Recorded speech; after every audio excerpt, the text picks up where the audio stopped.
గుడ్లు, అక్కడ 4 గుడ్లు పెడతారనమాట. వీళ్ళు ఏం చేస్తారు, వీటన్నిటిని మెల్లగా జగన్మోహన్ రెడ్డి కంపెనీకి రూట్ చేస్తారు. జగన్మోహన్ రెడ్డికి ఏ రూపంలో రూట్ చేశారు అనేది అదొక ఆసక్తికరమైన అంశం. అది మెల్లమెల్లగా బయటకు వస్తుంది, అది కూడా దగ్గరకు వచ్చేసింది. సో వీళ్ళని డిస్టిలరీస్ కంపెనీస్తో మాట్లాడి రేట్స్ ఫిక్స్ చేసి 12% ఉన్న కమిషన్ని 20%కి పెంచి, వీళ్ళే 12% ఫిక్స్ చేశారు. వీళ్ళు పోటీ పడుతున్నారు ఎట్లాగో లాభాల కోసం అని చెప్పి దాన్ని 20% చేసి 20% కమిషన్ వసూలు చేసి అవి ఈ 4 వ్యక్తుల ద్వారా జగన్మోహన్ రెడ్డికి పంపించడం అనేది ఈ ప్లాన్ మొత్తం స్కెచ్ అనమాట.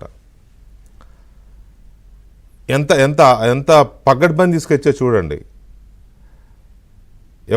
సరిగ్గా కనుక దర్యాప్తు జరగకపోతే ఈ 4తోనే ఆగిపోద్ది, 4 బుక్ అయిపోతారు. పరిటాల రవి హత్య కేసులో, లేకపోతే ఇప్పుడు వివేకానంద రెడ్డి గారి హత్య కేసులో ఎక్కడ ఆగిపోయింది కేసు అంటే అవినాష్ రెడ్డి దగ్గర వరకు వచ్చి ఆగిపోయింది. ఇప్పుడు ఈ కేసు దర్యాప్తు కూడా సరిగ్గా జరగకపోతే మిథున్ రెడ్డి వరకు వచ్చి ఆగిపోద్ది, లేకపోతే అనిల్ రెడ్డి దగ్గర వచ్చి ఆగిపోద్ది. జగన్మోహన్ రెడ్డి టచ్ చేయదు. కానీ ఇప్పుడు దొరికిన వాళ్ళు చెప్పేశారు ఆల్రెడీ. రాజకేశిరెడ్డి చెప్పాడు, అతని అనుచరుడు చాణక్య అనే అతను చెప్పాడు. నిన్న అరెస్ట్ అయిన సజ్జల శ్రీధర్ రెడ్డి కూడా ఇంచుమించు అదే చెప్పినట్టు చెప్పాడు, అదే పాయింట్ చెప్పాడు. ఏమని, అంతిమ లబ్ధిదారు జగన్మోహన్ రెడ్డి అని. అంటే ఈ డబ్బంతా కూడా ఎండ్ ఆఫ్ ది డే ఫైనల్గా చేరేది జగన్మోహన్ రెడ్డికి అనేది చాలా క్లియర్గా వీళ్ళు ఎస్టాబ్లిష్ చేస్తున్నారు. మరి ఇప్పుడు దర్యాప్తు ఎవరు డోర్ కొట్టబోతోంది?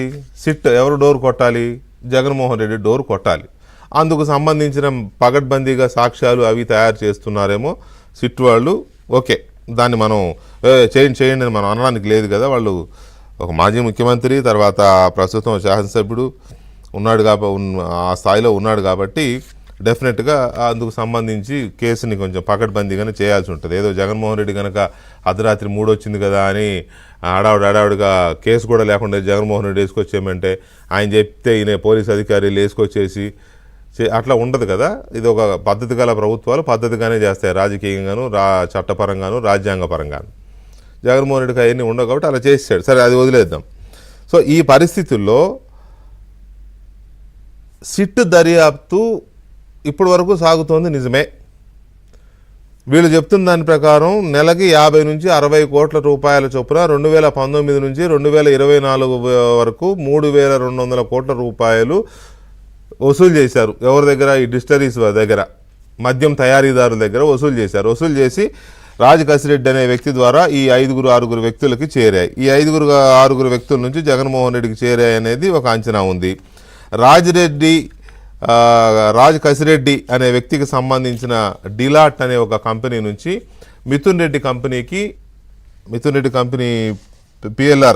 పిఎల్ఆర్ కన్స్ట్రక్షన్స్ అనే కంపెనీ ఉంటుంది మిథున్ రెడ్డి కంపెనీకి 5 కోట్లు వెళ్ళాయి అనేది కూడా ట్రాన్సాక్షన్ కూడా బయటపడింది. 5 కోట్లే కదా అనొచ్చు, 5 కోట్లే కదా అనొచ్చు. అవి ఇంకెన్నున్నాయో, ఇది దొరికింది ఇది ఒకటే. అసలు రాజకేశిరెడ్డి ఊరు పేరు లేని ఒక కంపెనీ నుంచి 5 కోట్ల రూపాయలు మిథున్ రెడ్డి కంపెనీకి ఎందుకు వచ్చాయి? ఈ 5 కోట్లు మళ్ళీ ఎటు వెళ్ళాయి? ఇవన్నీ తీగలు లాగితే కానీ ఇప్పుడు నేను చెప్పినట్టుగా సిట్ ఎస్టాబ్లిష్ చేసే అవకాశం ఉండదు. జగన్మోహన్ రెడ్డిని టచ్ చేయడానికి కానీ, ఆయన ఆ డోర్ కొట్టి ఆయనకు నోటీసులు ఇచ్చి విచారణ పిలవడం ఇటువంటివి చేయాలంటే జరగదు. కానీ డెఫినెట్గా ఇది జగన్మోహన్ రెడ్డికి సంబంధించిన లిక్కర్ స్కామ్. జగన్మోహన్ రెడ్డి సంబంధించిన కాదు, జగన్మోహన్ రెడ్డి చేయించిన లిక్కర్ స్కామ్. ఈ స్కామ్ విషయంలో స్కిట్ ఎంత స్పీడ్గా ఉంది అనేది ఒక కీలకమైన అంశం. రెండో కీలకమైన అంశం, ఇందులో 1,00,000 కోట్ల రూపాయల నగదు లావాదేవీలు జరిగాయి ఆ 5 సంవత్సరాల్లో లిక్కర్ షాపుల్లో అనేది అందరూ చెప్పారు, అధికారికంగా నిరూపించారు. సాక్షాత్తు ప్రస్తుత బీజేపీ అధ్యక్షురాలు ఎంపీ పురంధేశ్వరి గారే రాష్ట్రపతి కూడా వెళ్ళి ఫిర్యాదు చేసి వచ్చారు అప్పుడు. ఆ తర్వాత మొన్న లోక్సభలో తెలుగుదేశం పార్లమెంటరీ పార్టీ నేత నరసరావుపేట ఎంపీ లావు శ్రీకృష్ణదేవరాయలు పార్లమెంట్లోనే లోక్సభలోనే ఓపెన్గా చెప్పాడు, 1,000 కోట్ల రూపాయలు బోర్డర్ దాటించారు లిక్కర్ స్కామ్ అని ఆధారాలతో సహా చెప్పారు. హోంమంత్రి అమిత్ షాకి వాళ్ళకి ఆధారాలు కూడా ఇచ్చారు. మరి ఇంత నగదు లావాదేవీలు ఇంతగా జరిగినప్పుడు దాదాపు 96,000 కోట్ల రూపాయలు నగదు అమ్మకాలే జరిగినప్పుడు డిజిటల్ యాక్సెప్ట్ చేయకుండా 96,000 కోట్లలో కేవలం 800 కోట్లు మాత్రమే క్యాష్ ట్రాన్సాక్షన్ అంటే క్యాష్ అంటే ఐ మీన్ డిజిటల్ ట్రాన్సాక్షన్స్ జరిగాయి. మిగతా 94,000 కోట్ల రూపాయలు సుమారుగా నగదే జరిగింది. ఈ నగదు జరిగిన దాని మీద ఎందుకు ఎంక్వైరీ జరగట్లేదు అనేది ఒకటి కీలకమైన ప్రశ్న.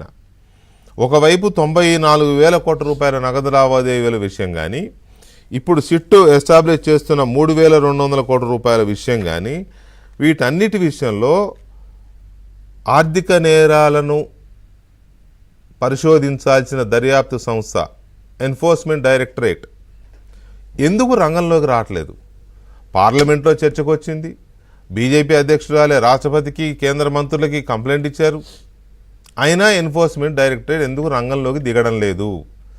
ఎన్ఫోర్స్మెంట్ డైరెక్టరేట్ని ఎవరైనా ఆపుతున్నారా, లేకపోతే ఆరోపణలు ఎదుర్కొంటున్న వ్యక్తులు మేనేజ్ చేసుకుంటున్నారా? ఈడీ రంగంలోకి దిగితే తప్ప ఆర్థిక నేరాలు తేలవు, ఆశమా అంతంత మాత్రంగా తేలవు. సో ఎందుకు ఈ రంగంలోకి రావడం లేదు అనేది ఒక కీలకమైన ప్రశ్న ఉంది. ఈ అంశాల మీద చర్చను